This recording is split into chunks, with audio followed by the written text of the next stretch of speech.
I think it's a very balanced, very matured, very practical decision.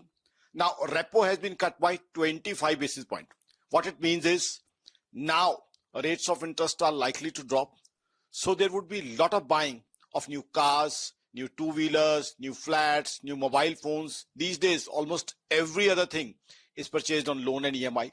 So consumption and demand would be boosted, and consumption is a very, very strong and important point for India's economy, India's GDP growth.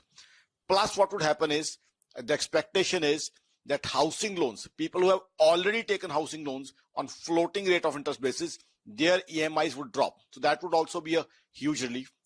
So firstly, consumption and demand would increase. Secondly, that would add to GDP growth numbers. That would increase tax collection, GST collection, income tax collection.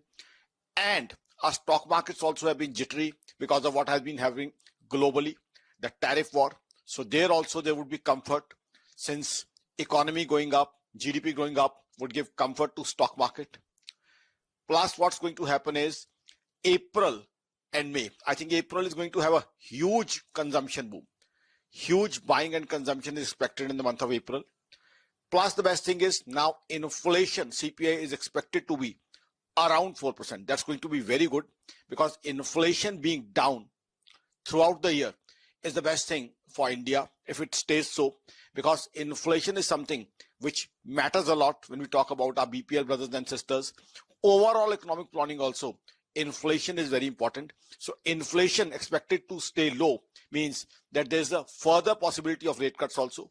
So it clearly tells that we are in an era of rate cuts, and that's going to boost consumption.